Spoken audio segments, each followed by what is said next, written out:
Nagaan keenya kabajaa fi jaalala bakka jirtan maratti isin haa qabu. Kabajamtoota daawwattootaa fi dhaggeeffattoota keenya odeeffannoo yeroo kanaaf qindeeffannee isinitti himnaa jalqaba irratti hangafoota oduu.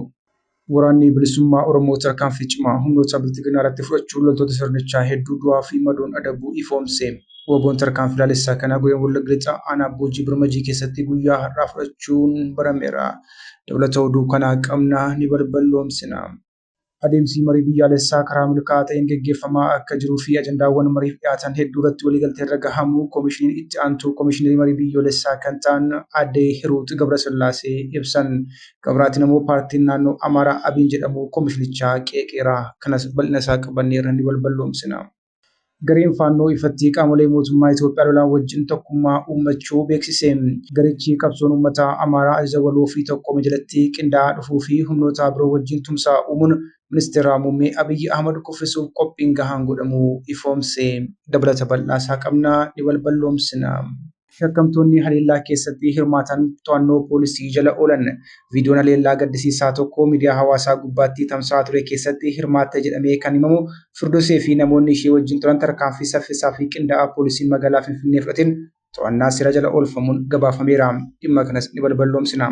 Koomishiniin marii biyyaalessaa Itoophiyaa adeemsa walabummaa hirmaattummaa fi hirmaachisummaa marii biyyoolessaa ilaalchisee ibsaa gabaabaa baasee ibsanni baasee kana qabanneerraa ni balballoomsina. Waliigaltee waraanaa dhaabuu Ameerikaa fi Iraan taasisan xumurame. Waliigalteen yeroo muraasaa Ameerikaa fi Iraan gidduutti walitti bu'iinsa waraanaa ji'oota 3 ture dhaabuuf taasifamee xumuramuun ifoome. Waraana bahaa giddu galeessaa kanarrattis gabaasa bal'aa qabnaa kan dhageessan ta'a.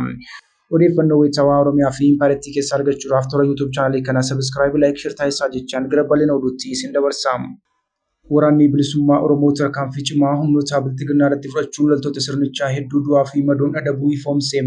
Woboon tarkaanfii ilaalessaa kanaa godina Wallagga Lixaa aanaa Boojii Birmajii keessatti guyyaa har'aa fudhateera. Bilxiginnaan yeroo ammaa kana waraana biyyattii keessatti gaggeeffamaa jiruun muddama keessa seenee dargaggoota jumlaan ukkaamsuun wayitaa humna waraanaaf qabaa jirutti woboon ammoo tarkaanfii ilaalessaa fudhachuu ifoomse. Haala kanaan irree fi gaachanni saba Oromoo waraanni bilisummaa Oromoo guyyaa har'aa jechuunis gaafa hagayya 17 bara 2026 godina Wallagga Lixaa aanaa Boojii Birmajii keessatti humnoota bilxiginnaa haleeluudhaan hedduu du'aa fi madoon adabuun injifannoo culuqaa galmeesseera. Haala kanaan woboo loltoota sirnichaa hedduu du'aa fi madoon adabuun cidhatti loltuu tokko fayyaatti harkaan qabuun yoo booji'uu qawwee akaama 5 ammoo irraa hiikkachuun dantaa qabsoo bilisummaa Oromootiif galii taasiseera.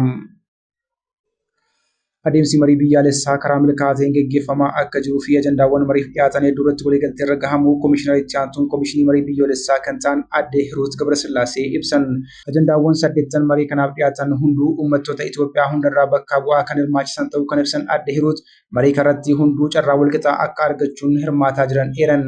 Hirmaattonni marii kanaa garee adda addaatti hiramuun ajandaawwan qoodama irratti marataa kan turan yoo ta'u galteewwan yaadaa walitti qabuun bifa wixineen qindaa'anii erga sirriitti qajeelfamanii booda roobii dhufuu bakka miseensonni 4,000 walitti qabanitti raggaasifamuu jedhan. Adeemsa marii irratti komiiwwan kaan ilaalchisuun ibsaa kan kennan aadde Hiruut komiiwwan keessummeessuun fala kaa'uuf koreen hundaa'ee hojiisaa hojjechaa akka jiru eeran. Koreen kun komiiwwan gadi fageenyaan qoratee erga kaawunsilii koomishinarootaatti dabarsee booda kaawunsiliin murtee barbaachisaa kennaa jiran. Kun kanaan osoo jiruu qaamoleen addatti ba'uun komii qaba irratti ibsa baasan jiru kan jedhan aadde Hiruut mirri gaariin silaa walitti dhiyaatan mari'achuuf ture garuu qaamni kamuu ibsa baasuuf mirga qaba. Koomishinichi yaadota dhiyaataniif deebii barbaachisaa karaa barbaachisaa ta'e ni kenna jedhan. Adeemsa marii keessattuu dhimma Finfinnee irratti dhimmoota akka yaada murtiitti dhiyaatan irratti paartiin sochii biyyoolessaa saba Amaaraa Abiin fi Izemaan galma marii keessatti komii dhiyeessaa turaniiru. Kana malees Abiin addatti ibsa baaseen mariin kun keessa seentummaa qaama mootummaan gufateera himannaa jedhu dhiyeesseera. Koomishinara Hiruut Gabrasillaasee marii addunyaa irratti gaggeeffamu kamuu keessatti yaada hundarratti qaamni hunduu waliigala jedhamee kan eegamne ta'uu eeruudhaan mariin kun waliigaltee fi walhubannoo lammiileen Itoophiyaa hawwan akka argamsiisu eeraniiru. Haga ammaatti adeemsi marii ture Itoophiyaaf oduu aagaa ta'uu kan ibsan aadde Hiruut bu'aan marii kanaa nageenya amansiisaa fi tokkummaa biyyaalessaa Itoophiyaaf kan fidu ta'uu ibsan. Mariin biyyaalessaa erga eegalee ji'a kan caale yommuu ta'u namoota 4,000 kan hirmaachisuu fi ji'a tokkoof akka gaggeeffamu kanaan dura ibsamee turuun ni yaadatama. Gareen faannoo ifatti qaamolee mootummaa Itoophiyaa lolan wajjin tokkummaa uummachuu beeksise. Garichi qabsoon uummata Amaaraa ajaja waloo fi tokkooma jalatti qindaa'aa dhufuu fi humnoota biroo wajjin tumsaa uummachuun ministeera muummee Abiyyi Ahmad kuffisuuf qophii gahaan godhamaa jiraachuus ifoomse. Dura ta'an murna faannoo biyyoolessaa Amaaraa Zammanee Kaasee gaazexaa Siwiizerlaand Leteembis waliin gaaffii fi deebii taasisaniin kaayyoon guddaan sochii kanaa sirna bilxiginnaa kuffisuu mirga uummata Amaaraa mirkaneessuu fi biyyattii diigamuu irraa baraaruu akka ta'e ibsaniiru. Humnoonni faannoo naannoo baadiyyaa 880 fi magaalota xiqqaa hedduu to'atanii akka jiranillee ibsaniiru. Ajaja waraanaa 13 mootummaan erga keessaa 10 mo'achuu isaanii fi humnoota mootummaa dhiibbaa guddaa keessa galchuu isaaniis namni kun eeraniiru. Zammanee kaasee akka ibsanitti sirna ammaa kuffisuuf humnoota Tigraay, Gumuz, Beertaa, Somaalee fi Oromoo wajjin marii taasisuu isaanii eeran. Tumsi kunis qabsoo waloo uumuun mootummaa irratti dhiibbaa guddaa uumuuf kan gargaarudha jedhan. Mootummaan xiyyaara nama maleeyyii yookiin diroonii fayyadamee lammiilee nagaa manneen barnootaa, gabaa fi bakkeewwan amantaa irratti aggaammii gochaa jiraachuunis himatameera. Dhiyeessii diroonii kanaatiifis tokkummaa Arabaa Emireetotaa fi Tarkii irraa gargaarsa argachuu fi Israa'el gorsaa teeknikaa dhiyeessaa akka jirtullee zammanee kaasee himaniiru. Hayyoonni siyaasaa fi qaamoleen xiinxalan akka jiranitti tumsi uumamaa jiru kun mootummaa ammaa dhiibbaa guddaa keessa galchuun yeroo gabaabaa keessatti kuffisuu akka danda'u eeraniiru. Koomishiniin marii biyyoolessaa Itoophiyaa adeemsa walabummaa, hirmaattummaa fi hirmaachisummaa marii biyyoolessaa ilaalchisee ibsa kenneera. Koomishinichi labsii lakkoofsaa 1265/2014 akka hundeeffame mariin biyyoolessaa Itoophiyaa keessatti nagaa waaraa, waliigaltee fi sirni dimokiraatawaa akka dagaaguuf faayidaa biyyoolessaa olaanaa qabu hubachuun hojiiwwan hedduu raawwachaa tureera jedhe. Waltajjiin marii biyyoolessaa Itoophiyaa adoolessa 8/2018 akka lakkoofsa impaayiriitti ifatti sirna guddaan kan jalqabame yommuu ta'u, koomishinichi sirna hojii fi karoora ofiisaa bilisaa fi walaba ta'een qopheessatti hundaa'uun haala gaariin geggeeffamaa jira jedha ibsi ba'e kun. Adeemsi marii biyyaalessaa kun garaagarummaa siyaasaa fi hawaasummaa gadi fagoo fi walxaxaa Itoophiyaa mudachaa ture marii fi karaa nagaa ta'een furuuf carraa seena qabeessaa kan banedhas jechuun jaje. Adeemsi kun nagaa waaraa fi tokkummaa biyya keenya keessatti faayidaa guddaa waan qabuuf qaamoleen hunduu akka isaanii ta'etti kunuunsuu qabu jechuun koomishinichi ibsa baase kana yaadachiise. Koomishinichi aangoo ofitti gaafatamummaa seeraan kennameef irratti hundaa'uun adeemsa marichaa walabummaa, amantummaa fi hirmaachisummaa qabu irratti hundaa'uun geggeessuudhaaf xiyyeeffannoo guddaan hojjechaa akka jirullee eere. Adeemsi marii kun paartii siyaasaa kamiyyuu qaama mootummaa yookiin garee addaa tokkoof ajandaa siyaasaa isaa raawwachiisuuf kan oolu akka hin taanellee yaadachiise. Kanarraa fooyyee fi fudhatamummaa kan qabu fedhii fi ilaalchonni garaagaraa walqixa kan itti dhiyaatan mariidhaan waliigaltee waliinii uumuuf kan itti hojjetamu waltajjii biyyaalessaati jedhe. Adeemsa kana keessatti rakkoolee fi qormaatilee mudatanis jiru. Yeroodhaa gara yerootti hanqinoota koomishinichaa yookiin hirmaatota marii irratti mul'atan akkasumas komiiwwan uumaman sirnaan furuuf deebii kennuuf carraaqqiin taasifameera jedha. Waan argame kunis tattaaffiiwwan akkasii dabalatee kan argamanidha jechuun dubbate. Kana malees koomishinichi ibsaa paartiin sochii biyyaalessaa Amaaraa Abiin dhiyeenya kana hojii fi adeemsa koomishinichaa ilaalchisee baasee hordofee ibsa armaan gadii kana kennuun barbaachisaa akka ta'e eereera. Haaluma kanaan ilaalcha Abiin adeemsi kun hammataa fi hirmaachisaa miti jedhu ilaalchisee koomishinichi qorannoo fi mirkaneessa barbaachisaa erga taasisee booda xumura paartii siyaasichaa kana akka hin qooddanne ibsuu deebise.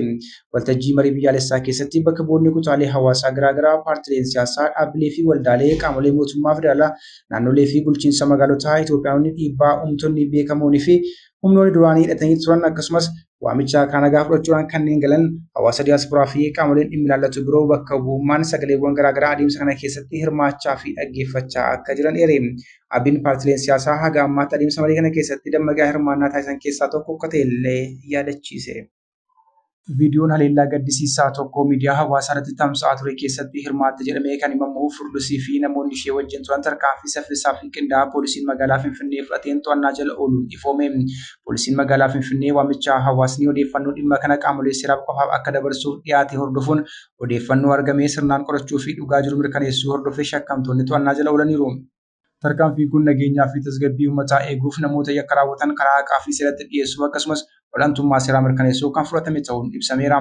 Hawaasni odeeffannoo dhimma yakkaa fi nageenya ilaallatu miidiyaa hawaasaa irratti tamsaasuu irraa qaamolee seeraa kabachiisanitti akka dabarsu akkasumas hojii qorannoo fi seera kabachiisuu keessatti qaamolee dhimmi ilaallatu wajjin akka tumsu gaafatameera. Poolisoonni nageenyaa fi tasgabbii uummataa eeguuf guyyaa fi halkan osoo hin jedhin hojjechaa jiran hundi hojii isaanii keessatti argisiisan kutannoo fi itti gaafatamummaa olaanaaf galanniif kabajanii malaaf jedhamuun ibsameera. Waliigalteen yeroo muraasa Ameerikaa fi Iraan gidduutti walitti bu'iinsa waraanaa ji'oota 3 ture dhaabuuf taasifamee xumurame. Torbanoota darban keessatti Ameerikaa fi Iraan waliigaltee kana cabsuu himachuu irratti himannaa dhiyeessaa turan. Kana malees waliigalticha dheeressuu yookiin marii haaraa jalqabuuf fedhiin gama lamaan jiru gadi bu'aa dhufeera. Sababni ijoo waliigaltichi itti hin milkaa'in hafes garaagarummaa ilaalcha tarsiimawaa biyyoota lamaan gidduu jiru irraa kan madde ta'uun ibsameera. Iraan waliigalticha akka xumuraa gootu waraanatti akkasumas akka ka'umsa dhorkaawwan dinagdee irraa kaafamuu fi qabeenyi ishee qabamee jiru itti gadhiifamuutti ilaalaa turte.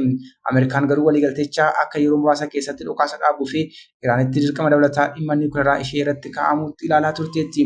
Waliigalteen mallatteeffaman faallaa ta'uun dhorkaawwan dinagdee kaa'aman kaafamuu dhabuu haleellaawwan galaanaa itti fufuu fi gama lamaaniin haleellaan deebii raawwachuu waliigaltichaa hojiirra oolmaa isaa dadhabsiiseera.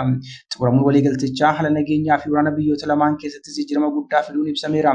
Iraan haala ittisaa duraan hordofaa turte irraa gara tarsiimoo ittisaa fi haleellaatti ce'uu ishee ifa gooteetti. Kunis dhiibbaa waraanaa fi ji'opolitikaa isheen ulaa Hormuuz irratti qabdu eeguuf kutannoo qabaachuu ishee agarsiisa. Gama biraatiin Ameerikaan karaa galaanaa kanarratti to'annaa cimaa humna galaanaa diriirsuu fi dhorkaawwan dinagdee dabalataa kaa'uu akka yaaddu ibsamus hir'ina meeshaalee ittisa xiyyaaraa fi dheerachuu bobba'insa waraanaa ishee irraa kan ka'e filannoowwan waraanaa ishee daangeffamuu isaatu ibsamaa jira. Dhiphinni waraanaa fi siyaasaa kun daldala boba'aa addunyaa fi dinagdee irratti dhiibbaa guddaa geessisaa jira. Sochiiwwan dooniiwwan daldalaa fi dooniiwwan boba'aa hulaa Hormuuz keessa darbuu saalaan hir'ateera. Haleellaawwanii fi marsaan galaanaa guyyoota dhiyoo keessatti raawwatamanis sodaa nageenyaa kana caalaatti hammeessaniiru. Cufamuun yookaan sochiin dooniiwwan cufaa hulaa Hormuuz keessa darbuun haalaan daangeffamuun gabaa addunyaa irratti dhiibbaa guddaa qabaachuu danda'a. Sababni isaas karaa galaanaa kanaan boba'aa fi meeshaaleen daldalaa gara biyyoota adda addaatti geejjibama. Akka ogeeyyiin siyaasaa fi nageenyaa tilmaamanitti Ameerikaa fi Iraan humnaan yookiin dhiibbaa dinagdeetiin tokko kan biraa guutummaatti ajajuu hin dandeenye. Kanaaf walitti bu'iinsi biyyoota lamaan gidduu jiru furmaata waraanaa qofaatiin xumuramuun rakkisaa ta'aa jira.